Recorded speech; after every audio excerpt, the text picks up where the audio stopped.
Hai anak-anak, mari kita belajar pendidikan agama Islam kelas 7 bab 9 Rukhsah, kemudahan dari Allah SWT dalam beribadah kepadanya. Materi ini sudah kurikulum merdeka ya.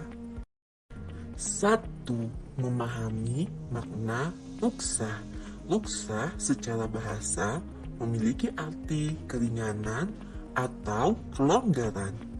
Secara istilah, rukhsah diartikan perubahan hukum dari hukum asalnya karena sebab tertentu dengan tujuan untuk memberikan kemudahan dan keringanan.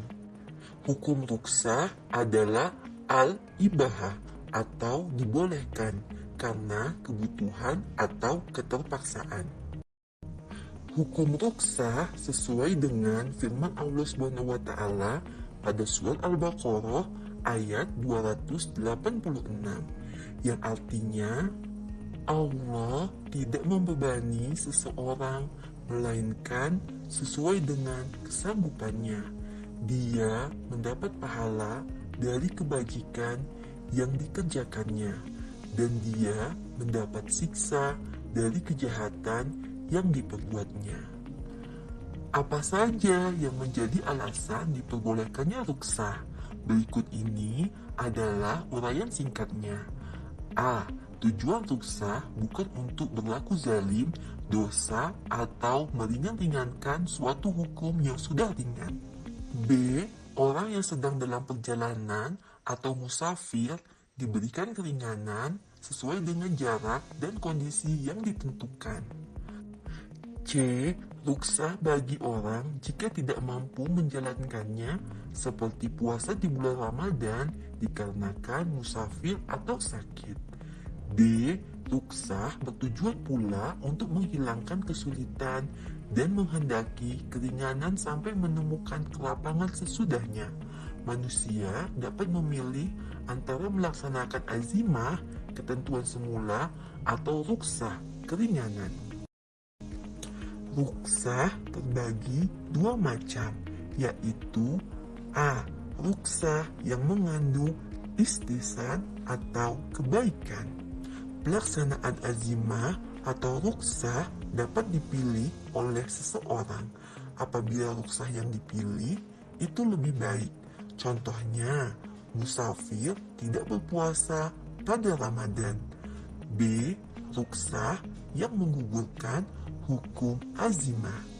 Hukum yang awalnya haram dapat menjadi halal karena rukhsah dalam keadaan tertentu.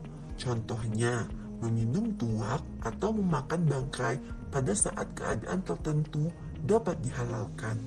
Hal ini didasari bahwa apabila perbuatan ini tidak dilakukan dapat membahayakan kesehatan atau bahkan nyawanya. 2. Rukhsah dalam sholat. Islam memberikan kemudahan bagi umatnya. Terkait dengan sholat, terdapat beberapa aturan yang mempermudah pelaksanaan sholat. Dalam perjalanan, sholat dapat dilakukan dengan cara diringkas atau digabung pada satu waktu. Kemudahan tersebut salah satunya diisyaratkan dalam Al-Quran pada surat An-Nisa ayat 101 yang artinya, dan apabila kamu bepergian di muka bumi, maka tidaklah mengapa kamu mengkosor sembahyangmu jika kamu takut diserang oleh orang-orang kafir. Sesungguhnya orang-orang kafir itu adalah musuh yang nyata bagimu. Ayat tersebut menjelaskan bahwa orang-orang yang sedang dalam perjalanan diperbolehkan untuk meringkas sholat. Berikutnya, menjamak sholat.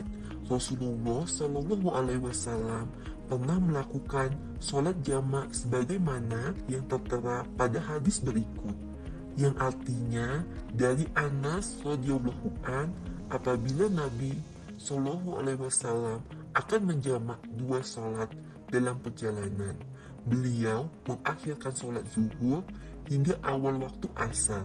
Kemudian beliau menjamak antara keduanya. Hadis riwayat Muslim. 3. Kemudahan bagi orang tertentu dalam puasa. Puasa adalah salah satu ibadah yang bertujuan untuk mencapai ketakwaan. Setiap pahala dilipat gandakan oleh Allah Subhanahu wa Ta'ala pada bulan Ramadan. Lalu, bagaimana dengan orang yang tidak mampu melaksanakan ibadah puasa? Allah Subhanahu wa Ta'ala memberikan kemudahan untuk meninggalkan puasa, terutama pada orang-orang musafir, sakit, wanita yang haid atau nifas, wanita hamil atau menyusui, dan orang tua renta yang sudah tidak mampu lagi melaksanakan ibadah puasa. Untuk lebih jelasnya, mari kita baca uraian di bawah ini. A. Orang sakit. Yang disebut orang sakit di sini adalah mereka yang berat berpuasa karena sakitnya. Apabila mereka berpuasa, penyakitnya akan bertambah parah. Bagi mereka yang sakit, maka dapat mengganti puasa di hari lain apabila sudah sembuh. Apabila tidak ada harapan sembuh akibat penyakitnya, ia boleh menggantinya dengan membayar fidyah. Sebagaimana firman Allah Subhanahu wa Ta'ala dalam surat Al-Baqarah ayat 184 yang artinya yaitu dalam beberapa hari yang tertentu, maka barang siapa di antara kamu ada yang sakit atau dalam perjalanan lalu ia berbuka, maka wajiblah baginya berpuasa sebanyak hari yang ditinggalkan itu pada hari-hari yang lain, dan wajib bagi orang-orang yang berat menjalankannya jika mereka tidak berpuasa membayar fidyah, yaitu memberi makan seorang miskin. Barang siapa yang dengan kerelaan hati mengerjakan kebajikan, maka itulah yang lebih baik baginya, dan berpuasa lebih baik bagimu jika kamu mengetahui. B. Orang yang sedang berpergian atau musafir. Mereka yang diperbolehkan meringkas sholat walaupun perjalanannya tidak sulit dan tidak memberatkan boleh meninggalkan puasa. Orang-orang dengan pekerjaan dalam perjalanan secara terus-menerus seperti pengemudi taksi, kereta api, kru pesawat terbang, dan lain-lain diperbolehkan tidak melaksanakan puasa. Namun, mereka dapat mengganti puasanya di hari lain. C. Wanita haid atau nifas. Wanita yang haid atau nifas wajib meninggalkan puasa dan mengganti puasanya. Seorang wanita yang keguguran atau mengeluarkan darah saat hamil, kemudian dilakukan operasi agar janinnya keluar. Apabila janinnya sudah berbentuk manusia, kira-kira berumur lebih dari 80 hari, maka dihukumi nifas. Wanita tersebut hendaknya berbuka puasa dan pada hari lain mengganti puasanya. Tetapi jika janinnya belum berbentuk manusia atau kurang dari 80 hari, maka wanita tersebut tidak dianggap nifas dan ia wajib berpuasa. D. Wanita hamil atau menyusui. Kedua perempuan ini wajib mengganti puasanya sebagaimana orang yang sedang sakit. Jika khawatir puasa akan menjadi mudarat kepada dirinya sendiri dan pada anaknya, maka diwajibkan mengganti puasanya. Namun harus membayar fidyah kepada fakir miskin apabila hanya takut akan menimbulkan mudarat bagi anaknya. E. Orang tua renta yang tidak mampu menjalankan ibadah puasa. Orang tua yang renta dan tidak mampu lagi melaksanakan puasa dibolehkan meninggalkan puasa dan menggantinya dengan membayar fidyah. Fidyah diberikan berupa beras mentah atau sejenisnya seberat 1 mud atau 0,75 liter. Fidyah dapat diberikan pula berupa makanan jadi atau siap saji. Beberapa fakir miskin diundang sesuai jumlah hari yang ditinggalkan. Akan lebih utama bila beras tersebut ditambahkan lauk pauk. 4. Kemudahan pembayaran zakat. Bagi setiap muslim, zakat merupakan kewajiban. Zakat berfungsi membersihkan diri dan hartanya. Orang yang menunaikan zakat, selain melaksanakan perintah, ia pun berupaya untuk menyucikan diri dan hartanya dari kotoran dosanya. Selain itu, zakat mempunyai fungsi sosial, yaitu membantu masyarakat yang kurang mampu atau fakir dan miskin, juga kelompok lain sesuai dengan ketentuan syariat. Seperti halnya pada sholat dan puasa, pada zakat terdapat beberapa keringanan. Apa saja keringanan pada zakat? Berikut uraian ringkas mengenai hal ini. A. Zakat fitrah dapat dibayar dengan uang. Zakat fitrah dibayar oleh jenis makanan pokok langsung, seperti beras. Untuk memperingan proses pembayaran, zakat dapat dibayarkan dengan uang yang seharga dengan makanan pokok tersebut. B. Pembayaran zakat dilakukan oleh pemilik zakat. Untuk kemudahan teknis pembayaran, seseorang dapat mewakilkan pembayaran zakat pada orang lain. C. Pembayaran zakat fitrah bertujuan untuk membahagiakan fakir miskin pada hari raya. Namun demikian, pembayaran bisa dilakukan beberapa hari sebelum Idul Fitri. Kalian tentu ingat, MUI memberikan saran kepada umat muslim untuk mendahulukan zakat fitrah, terutama pada saat situasi pandemi COVID-19. Hal ini selain berkaitan dengan manfaat sosial, juga mempermudah pembayaran zakat bagi orang yang wajib zakat. 5. Kondisi yang dimudahkan dalam haji. Ibadah haji merupakan napak tilas sejarah Nabi Ibrahim alaihi salam dan keluarganya di masa lalu. Semua ritual ibadah haji memiliki hikmah. Haji mabrur merupakan harapan semua jamaah haji. Mereka berupaya mengubah tingkah laku menjadi lebih baik setelah kembali ke daerah asalnya. Ibadah haji terkesan berat untuk dilaksanakan, namun di dalamnya dapat ditemukan keringanan. Berikut ini adalah beberapa keringanan pada ibadah haji dan umroh.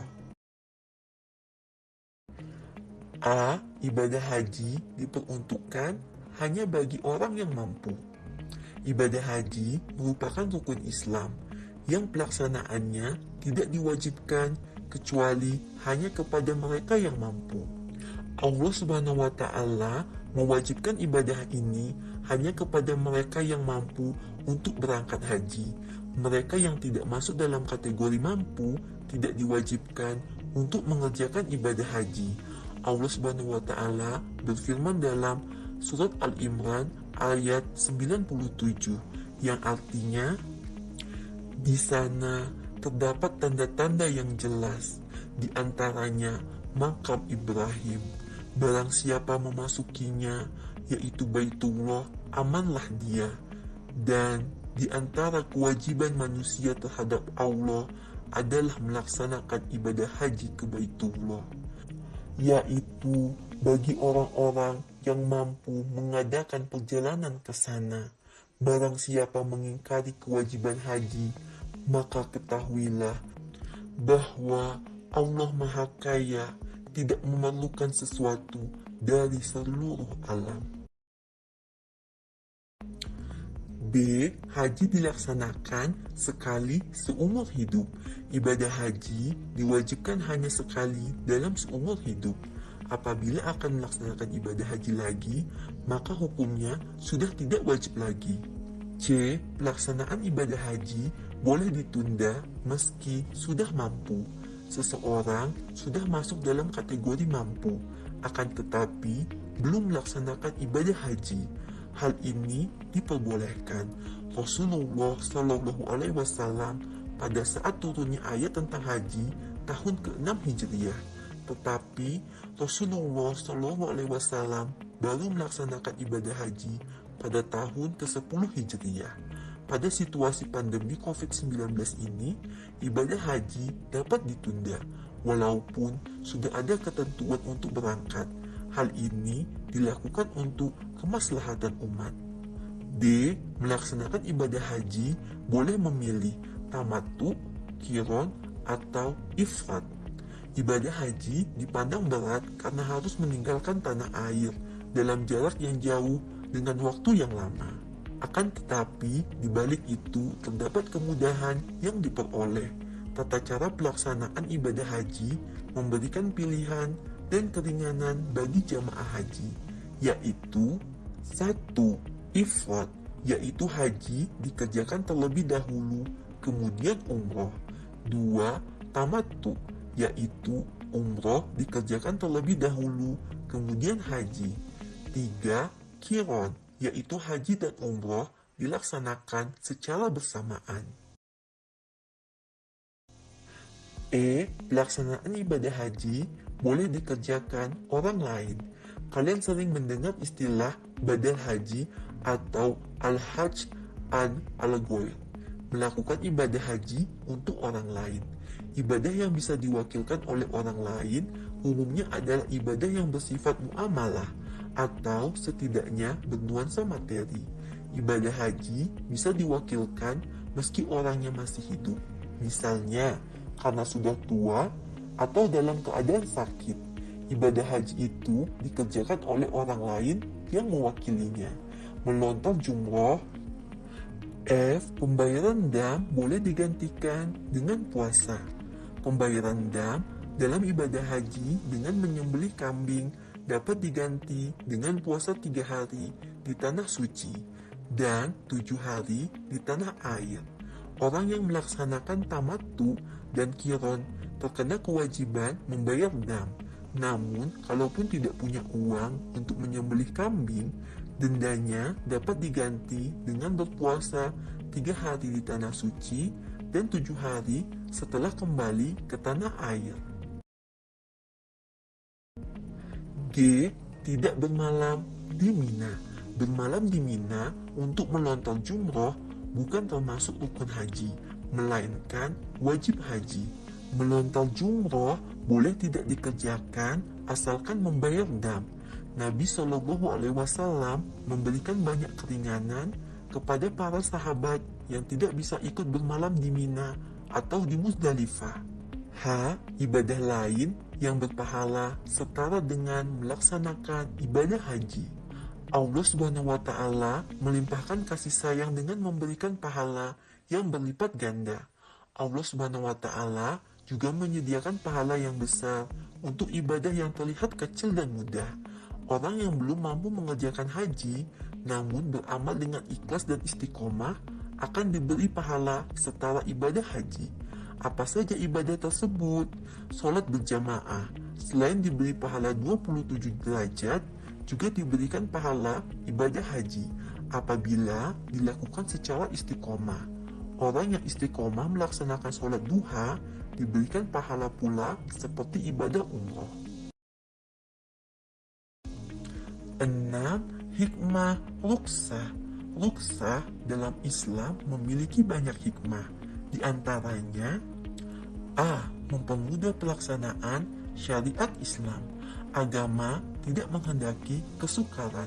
Agama memperhatikan pelaksanaan amal sesuai dengan kemampuan.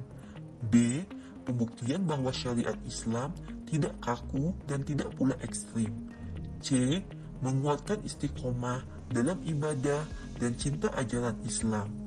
D. Mendorong sikap saling disiplin dan saling menghargai.